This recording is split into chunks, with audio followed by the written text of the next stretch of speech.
Welcome. My name is Mark Anthony Dubose Jr., and I was born July 4th, 1986. And I'll say thank you for tuning in to try to figure out some more about your dog. So one thing I want to talk about today, and it comes down to the concept of like punishment, discipline, corrections, and all that stuff that we're doing with these dogs. And it's fascinating because I keep on hearing a lot of the same stuff today, and just I don't know what it is, but like videos come to me that I just hear it, and I'm like, I hear what you're saying, but what about over here instead? And people are like kind of just they're in their lens, I guess, their lane. They're in there, they got the blinders on, they're just, this is working, this is it, this is all that it could be, and they don't want to like even listen to anything else. And that's why for me, I greatly appreciate being able to do what it is that I do, because I want to continue to keep on learning more to find a different way, a better way, and a better way that's more suitable for more people that feel more comfortable and more confident with your dog, and not running into a situation that you are in that situation that you're doing stuff that you don't feel comfortable with. And you're doing these uncomfortable things thinking that it's going to work because somebody said to you that it's going to work, but you're realizing in the end that it's not doing anything for you, but frustrating you even more. And the more you get frustrated, the more these animals can see that. And the more that these animals start to see that, the more you're just going down and down and down. And that's something that I just kept hearing today over and over, is you have to correct your dog with a leash, with the prong, with the e-collar, with the something, for that dog to be able to be a reliable dog for you, for it to be able to listen to you. You have to. There's the balance that you have to. You have to be good and sweet, and you have to be the I don't know what word to put there, opposite of that. But you have to do that for that dog to be able to want to pay attention to you. And I'm going to say that that is just not true. That is not true. That is true for if that person is cool and willing, and that's who they are, and that's what they're all about. You know, you may get some sort of success. But the main thing I'm going to say is with that is usually what starts to happen is you need more control over that dog for it to actually be as good as what they claim that it is. You need way more control. The dog is not able to be in a sense of free, where the dog is able to just be a dog. It has to be, every little second of its life has to be absolutely micromanaged. And that's something that not everybody wants to do. Not everybody cares for. Most people, I'm going to say, most people, you just want to be able to hang out with the dog. You want to be able to take the dog places. You want to just be able to be with the dog.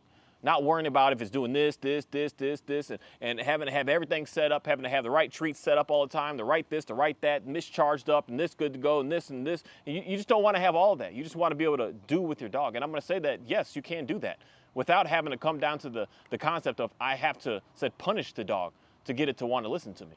Because that's where I believe that we're kind of failing the most.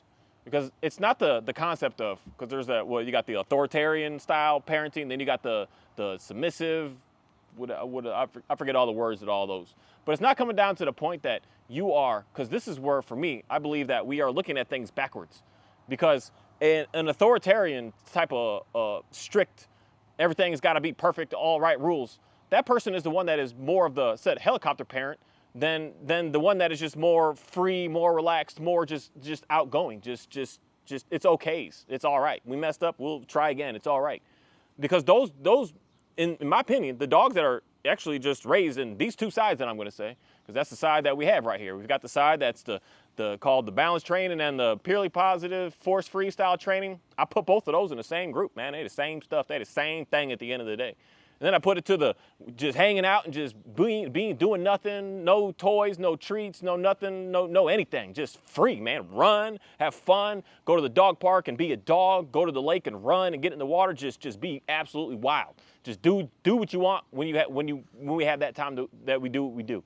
And on both sides of these, I realize that the side that we're doing the treats and the leashes and getting the dogs to do for you, you're like all on top of every little thing that the dog is doing. I mean, everything. The dog has like zero freedom. You're like monitoring and picking into every little thing, every little aspect, every little situation that dog is doing. When a dog is on leash and you're walking because you want the dog to be with you, the dog is just like every other step, every 10th step, you're doing something to give feedback to that dog. And again, I don't care if it's giving it a treat every 10 steps or if it's giving a leash every 10 steps. You're doing something to like stay all on top of that dog as opposed to giving that dog freedom.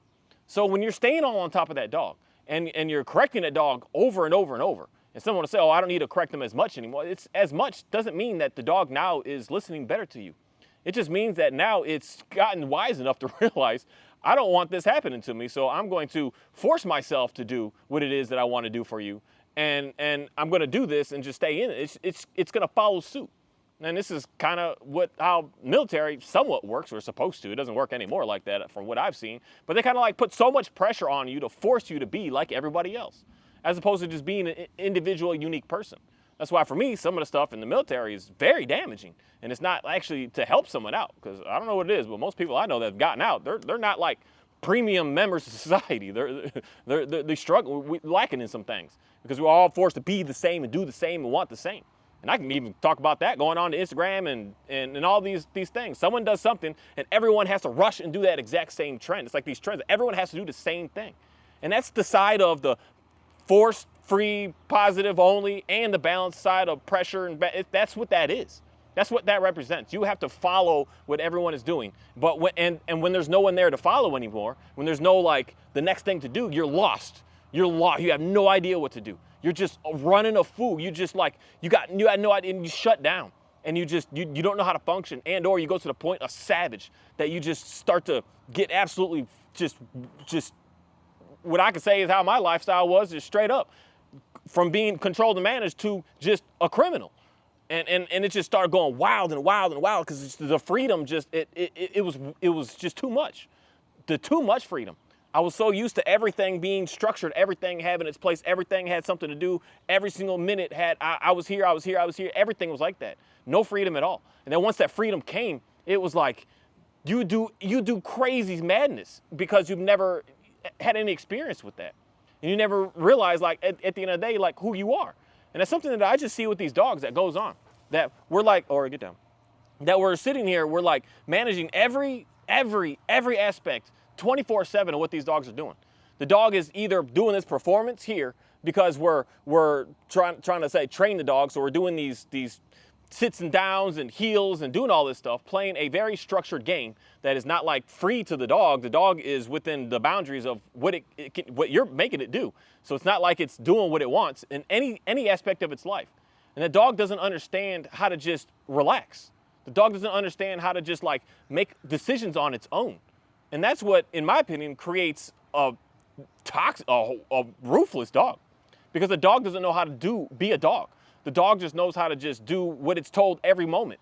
And when it's not being told, it's like, what do I do? Where do I go? Where do I go? That's why these dogs look anxious and frantic and just wild, because they don't know how to just be. And when it comes on to the other side of it, it doesn't mean that I'm not going to say no to the dog. The dogs are going to have more freedom, have more opportunity to be able to just go, run, do, sniff, jump, dig, play, bark, have fun, be a dog, go all out in the game that it wants to do with no limitations, no restrictions. Just set it up so the dog can just go all out, be a dog, have wild, be free, and just make it happen. And there's going to be times that I'm going to say, hey, no, I don't want that. But the main thing that I've noticed is when I allow the dogs to just be able to run free and do what they do, when we get back into a setting such as at home, I don't have so much that I'm having to communicate to that dog. I just hang out and the dog is just hanging out. And we're just hanging out.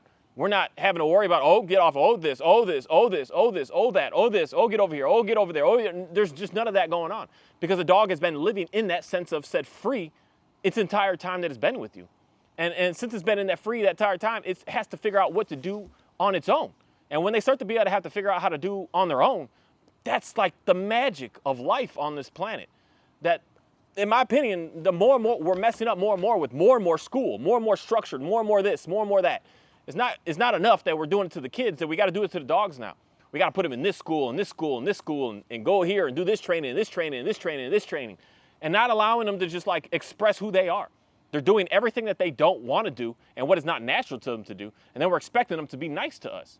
I say you will get a basic level, I'm going to say basic level of like the dog responding and respecting you, basic level, when you're using all of that stuff and going that route. A basic level. And some people are super happy with that basic level, and they think they're like the best trainers on the planet because they know how to get a dog to perform with all this equipment on and doing all this stuff. They think they're the best trainers on the planet being able to do that.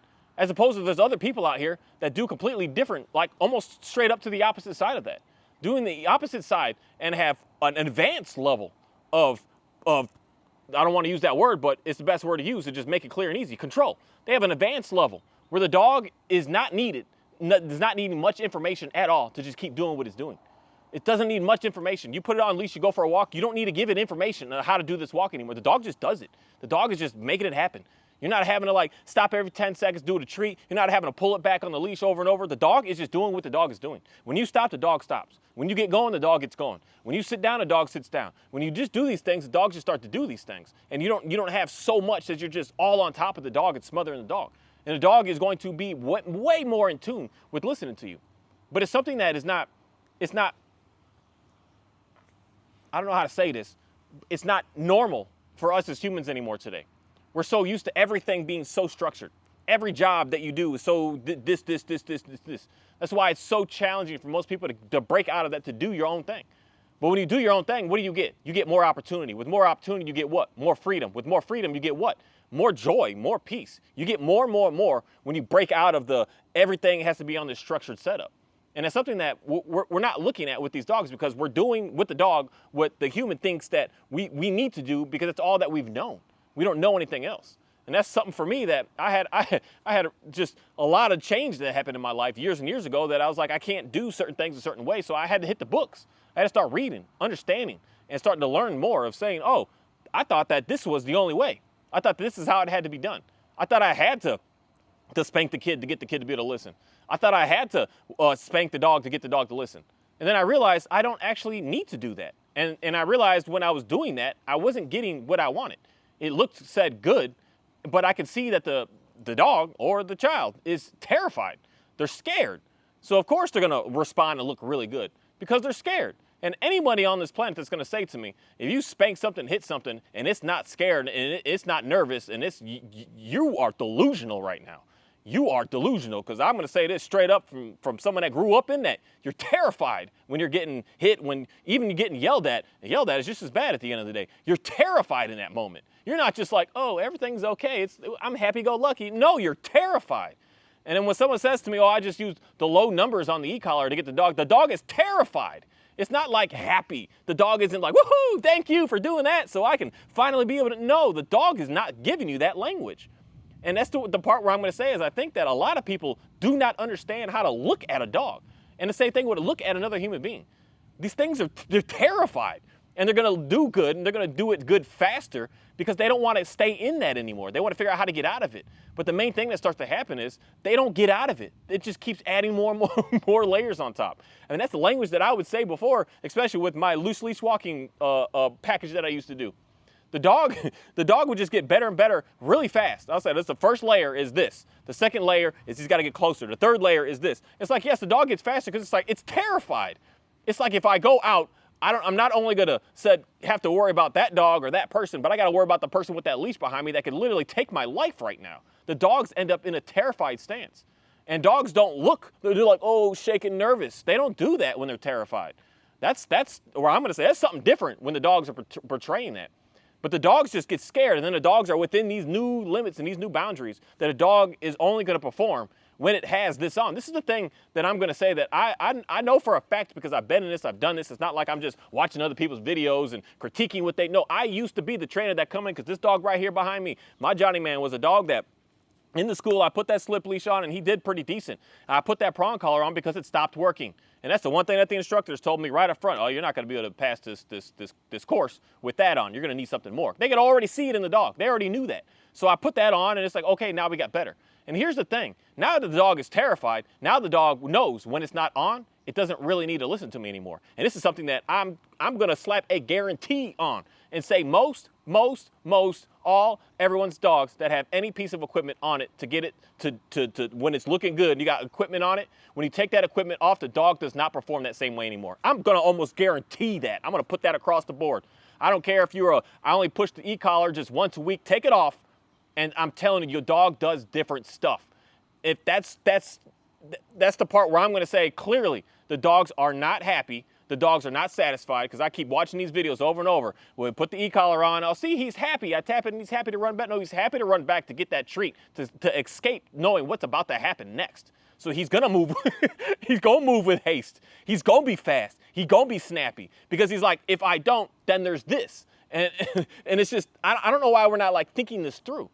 And there's a whole other side of this, getting away from the positive force-free stuff, getting away from the balanced stuff, getting away from the treats, getting away from the toys, getting away from the e-collar pressure, getting away from the leash pressure, and getting into something else. Giving the dog the exercise that it needs. paying attention to the dog, understanding why the dog is doing what the dog is doing so that you can figure out that, so that you don't have to go to the next thing to figure out what I need to keep on doing to get this dog to pay attention to me. Listen to the dogs, because the dogs are talking to us and they're doing way more of the work than we are doing. They are trying to communicate to us so much. It's impressive to me once I just stopped and I shut up and I looked at dog and I said, okay, what's going on here? It's impressive how much they're communicating to us, how much they're just like begging for our attention to like explain, hey, this is all that I wanted to do. Oh, that's it? Oh my goodness. Why didn't I just give you that simple little thing to do? They are yelling and screaming at us, but we're not paying attention to it because we're so focused, I don't know, just somewhere else, and or just don't care. And the main thing, or the best case scenario is we just don't know. And that's why I want to say something to just get you to understand, to know now, so that we can look at this in a completely different way. It's something that I've just been really paying a lot of attention to, just knowing and seeing and watching everyone else's dogs, asking questions about everyone, and something about me that I just started to become more. I talk to more people today, where I never used to talk to anybody. I see someone with a dog, I'm trying to have a conversation with you, and I want to ask these questions because I keep hearing the same stuff over and over again. These interviews I see online with everyone's stuff and talking about the dogs, especially going on Mr. Robert Hines' channel and seeing these interviews that he's got. Everyone is saying the exact same thing, the exact same stuff. Everyone, I did this and it didn't that, I did this and it didn't that, I did this and it didn't this, now I don't know what to do. I hear this so much. And the main thing is there's people that are, oh, just you need more pressure. That's why the dog isn't listening. You need a better, you can even go to a different, whatever, he's fine. Oreo, you can go. Johnny, you can go. Okay. You can even go to a bigger, so you put the bigger prong collar, what is it, a 2.5? You can get a smaller one. You need more pinch. You need more to make it more effective for the dog to be able to listen more. And that's not the way to get the dogs to pay attention to us at all. They're gonna listen because at the end of the day, they do not have a choice. And once you are doing that to that dog, you're controlling every little aspect like that to that dog over and over and over. That dog does not know how to be like free is what I'm gonna say. It doesn't know what to do. And that's what happened to my shepherd. He doesn't know how to play with another dog because he's just always been forced and forced and forced and forced and forced. And even me, because I was just nervous because the dude he's crazy with new dogs because he's got this excessive amount of energy that he creates the other dogs to like look at him like, dang, what the heck, what's happening here? And so now I'm loosening that up and relaxing that and letting him be able to see the world and be able to be in the world. But the main thing is he never knew how to just be free. He never knew how to just do what it is that he wanted to do. Be able to just sniff and have fun. And once I just started to relax and start to see that I don't need this, and I don't need that. I just needed you to walk. You need to sniff. You could this. You could do that. He just started to shine. Everything started to change. Everything started to change. The same with this dog here. This Johnny man. This is the one that really got me, because he was a beautiful dog when you put a prong collar on him. I mean, a beautiful dog. Like anything you say, he's like, I'm on it. You tell him whatever you want, he's on it. And in a while, you didn't even need a leash on it. You just had to have it on him because you knew it was on him. But once I would take that off, this dog no longer listened to us. And if anything, it went way negative worse, times a million, because he knew it wasn't on. And so that's the thing that I want more people to just really understand. If it's actually helping, then the dog should be able to because this is the thing that we say this equipment is. It's training tools. It's not something that's supposed to be there forever. It's a tool to help you get what you need. And when you get what you need, you should be moving on with your life to do something different. And that's the part where there's this concept that goes on with the dog training stuff. Oh, your ego is huge. That's why you want your no equipment and no leashes and no this to get the dogs to look good. And no, it's the opposite of that.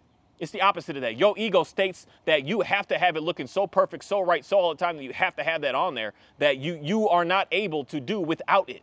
And it gets in your feelings when that's all you know, to see someone do something that's not relying on that stuff and getting stuff that looks way better than what they have. And that's the beautiful thing that I'm going to say of like specific dog sports. Some people in these sports are able to do things with no equipment, no nothing, that the others are looking at it like, how and why? But yet they don't try to even adapt to go into it because it's hard. It's hard to go from the strict ruler, everything in control, to just having more freedom. To open it up to have real, true communication. It's hard to make that shift. It's not easy because you have to drop your ego. You have to let it go. You have to just give up on everything that you thought you are and what you know to move into something else. And that's the hardest thing for pretty much any single person to do on this planet, is dropping that and just moving on and just saying and accept that, okay, there is something else. It's the hardest thing to do, especially if that's all you've been doing your whole life. I mean, still me today. I've only been in this structured dog training stuff for 3 years now, coming on 4 years now. That's it. It's not like I've been in this for 30 years. And it's hard for me, even today still, to just get away from a lot of what I was doing. It's so hard. It's so hard for me to say to someone, when someone asks advice on something, I'm just like, hey, my first go-to is some control and management. It's just like it's easy. It's right there. But I'm like, hold on, slow down a second. Let's not do that, because that's gonna work today, but tomorrow, where are we gonna be? And it's hard. It's really challenging.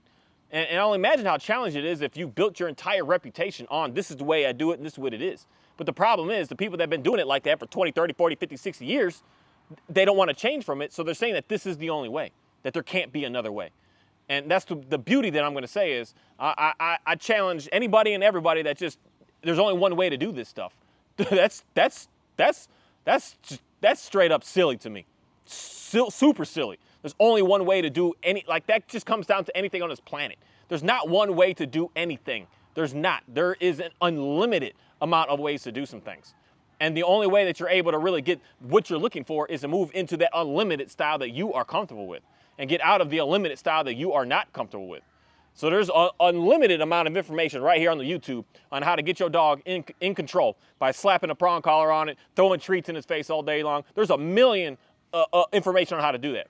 But there's just not much information on just giving the dog what it needs and allowing the dog to be a dog. And the dog will just start to respond and it start to give back to you. There's like no information on that. And if there is, it's like 1 in a million in reality. There's a few. There's the guys, what is that one guy, the trust technique. There's a few things out there that are very phenomenal information, but it's just like passed up on because he doesn't have the awards and the all that other different type of recognition.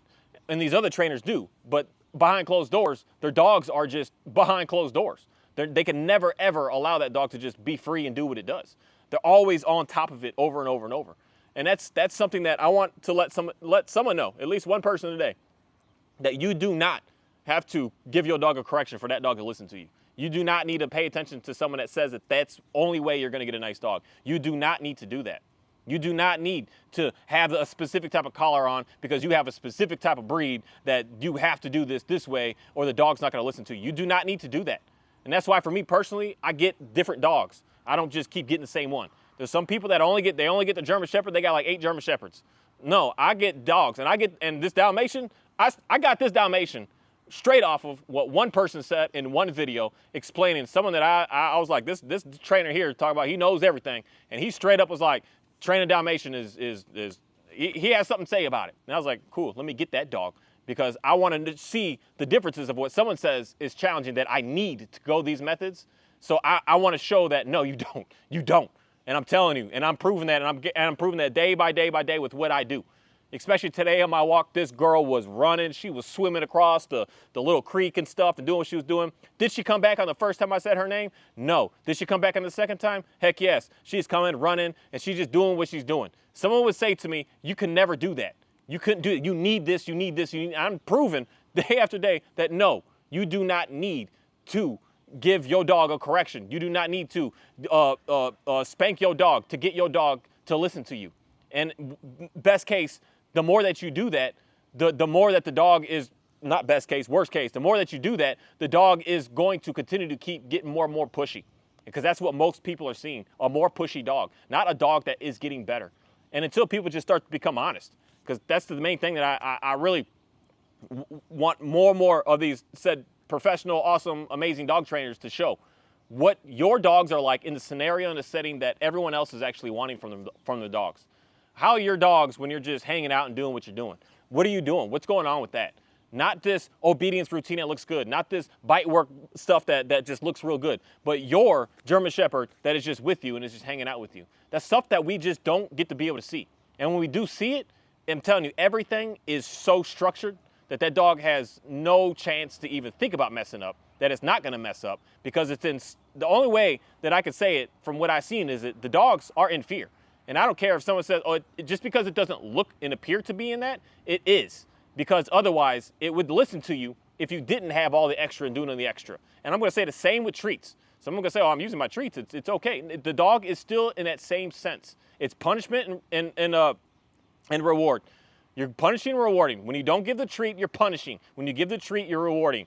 When you don't give the dog a correction, it's reward. When you do give it, it's a what do you call it? So it's that negative positive. So both of those are split. They go backwards. You give treat, positive. You don't give treat, negative. You give correction, it's positive. You don't give treat, it's negative. So it's just continually working that way over and over and over again. And that's all the dogs are seeing. It's seeing if I mess up, then this. If I do right, then that. As opposed to just I'm living and I'm being and I'm hanging out and I'm just doing what I'm doing. The dogs aren't getting that. They're getting this extreme amount of control. And that control is putting the dogs in fear. And that fear is getting that dog to listen to you. And the more that dog is in fear, the more that dog turns into fear. And why do we have so many dogs that are said reactive, barking at other dogs, barking at people, and doing stuff like that? They're in fear. They're in fear. Most of the dogs are barking because they're in fear, not because they actually want to go play. It starts with excitement that turns into frustration, that turns into anger. It's starting from a sense of, I'm nervous, I'm scared, I don't know what to do, I'm just going to bark because that seems to just work for me. The dog is in fear. All that I see. It's like 9 out of 10 dogs. Probably even higher than that. I rarely meet the dogs that are exceptionally excited that's why they're barking. I don't see those that often. I see the dogs that are scared. And those dogs that are scared, we're putting it in fear already. It's scared of us. Now that it's scared of us and it's scared of that, what do you think that dog's going to do? It's going to look crazy. It's going to go wild. It's going to be sad. It's going to be a dog. And it's going to be a true representation of what a untrained, unruly, scared, freaked out, just irritable dog is going to do. They're going to do dog stuff. And that's what we're getting. We're getting dogs worse. We're not getting dogs better. And until I can see the later out success, and I don't want the manipulation, because this is the part for me that why I go back to old work and I do for free. I don't charge. I don't care because I messed up, not even knowing that I was at that. But since I just know what I know today, we're setting people up that if you don't keep up with this, that's why your dog went backwards because you didn't keep up with this, and that's lies, man. That's lies. That's not real. And that's what happens. And that's why you're with your own dog and you go into your unlimited, what do you call it? So a lot of people do like boarding trains and you get unlimited extra calls or whatever. You stop doing that because you stop doing the trainer saying you didn't keep up with this and that's why this. You didn't keep up with that and that's why that. And the main thing I'm going to say to you is if you did keep up with it, you would see a more unruly dog faster in reality because they're applying too much pressure to that dog. And the more pressure that we keep applying to these dogs, the faster and the more crazy and the more ruthless they're going to get. So it's kind of a blessing that you didn't keep up with it. And now it's get into a different system, a different situation, a different way of looking at life to be able to actually get the help that you want with your dog and not continue to keep on going down that path of just foolishness is all that it is. The whole positive and negative. Again, someone's going to say, oh, I'm doing a good thing because I'm giving them treats. It's not a good thing. It's not a good thing. It is just not a good thing to play around with the dog's food like that. It's not a good thing. And a huge thing I see today, I just don't know what's going on with this stuff, where everyone's got these like puzzle things to put the dog food in. Stop playing games with the dog's food. Allow the dog to eat. And we wonder why these dogs start to get resource guarding over their food, because we're playing games with it. Give the dog the food and allow the dog to eat the food. It's the dog's food. You gave him food. Let him eat his food. Let him just eat it in peace. Let him just have it. And he's not going to have a need to I got to guard it. I got to protect it because it's just his. It's his to have. But when you're putting in these things and the dog is getting to that level of frustration to be able to get its food and it's trying to lick it faster, it's getting irritated, it's getting pissed off. It's getting mad. And when that dog starts to get mad, it's going to start to correlate mad, food. And then you start to give it treats, mad, food. What do you think is going to come from that? Nothing positive is going to come from that. Only negative is going to come from it. And that's where I want more people to just really think about that, what I just said right there. You're building frustration with food. And a frustrated animal with food, they're animals, people. Human beings, I mean, it still comes down to that concept. When you haven't eaten, use an irritable person. Use an irritable human being when you're not getting any food. You turn ruthless. So how do you think that dog is acting when you're playing this all the time, this trickery? And all you're doing is allowing that dog to be able to eat through that trickery. Everything it eats is through a puzzle, through a game, through something, and it's going through all this frustration to just be able to survive on this planet. That it should just have that guaranteed from you just accepting to take that dog in. The dog should just know I'm getting fed. Since I'm with this person, it should know I don't have to do nothing. This person's going to feed me. That should be one safety net that the dogs have. But no, everything's changing today. And that's why for me, I personally see it as the dogs are getting more and more wild because we're playing these games that the dogs do not appreciate and they do not care for. All they want to do is eat their food, go for a walk, do some sort of exercise, go potty outside. They definitely like that. I know some of y'all messing up with your dogs is potty in. They don't like that. They like doing it outside. They like being outside. They like running outside. They like exploring outside. They like doing stuff outside. Dogs just like that. And that's all that we should be doing with the dogs. And you're going to have a nice dog. It's that simple. I'm telling you it's that simple. It really is that simple. But you know what? That doesn't provide any money. I don't make money off of that. I don't make anything from that by just simply setting you up with what sort of exercise to get your dog exhausted, to get your dog tired, and you to just hang out with the dog. And that's what I want to be able to provide to as many people as absolutely possible. Because I keep hearing the same stuff over and over and over and over again. I did this and it's not working. I did this and then this and then this and then this and now my dog is biting me.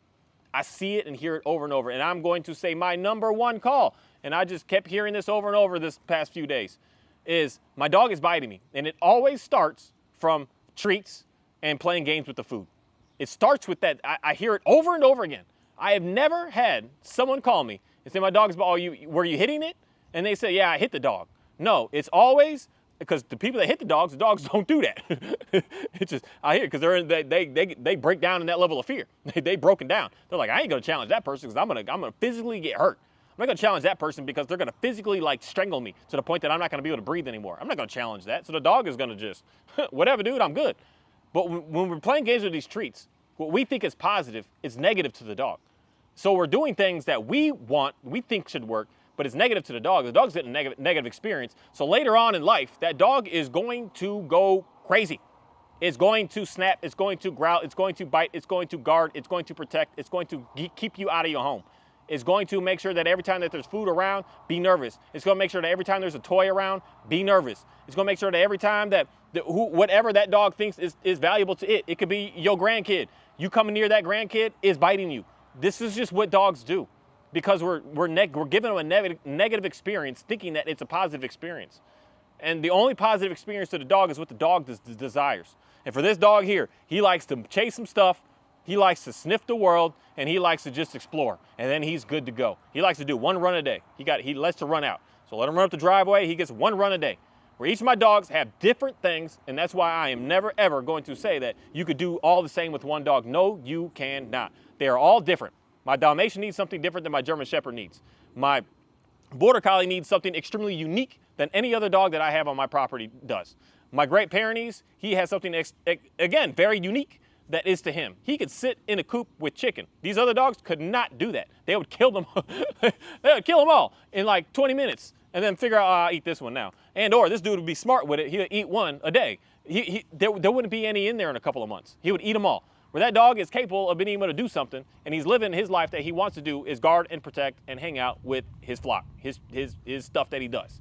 That's him. Each of these dogs are completely different. And when they're all completely different, we want to look at them for what it is that specific animal needs.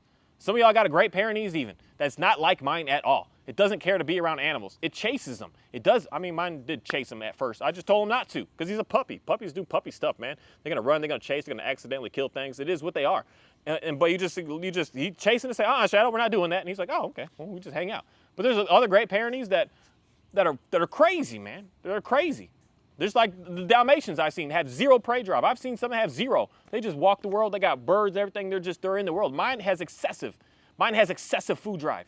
Other dogs have no care for food like that at all. They're just like, oh, it's food. It's pretty good. That's how my Border Collie is. He's like, it's food. I can put 5 pounds down and the dude will just eat a little bit at a time. Every one of these dogs are completely different, and I can't do everything the same with every single one of them. And I can't come at them the same way. But the one thing that I can come at them with is freedom. What do you want to do? Okay, let's do that. Now let's be able to move forward and do something else. That's something that I want more people to just think about with these dogs.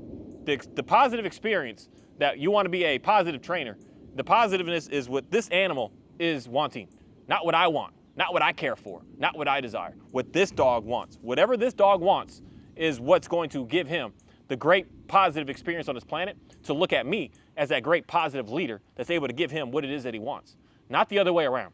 I can't force him to do something that I want. And again, treats are forced, people. It just is. in my opinion, it's the highest level of force, because those are the dogs that are biting the most. It must be the most disrespectful thing to the dogs. I want everyone to really think hard about that. Your dog growling at you, showing teeth at you over food, that must be the highest level of disrespect over putting a prong collar or e-collar, just slamming his dog with tools and equipment.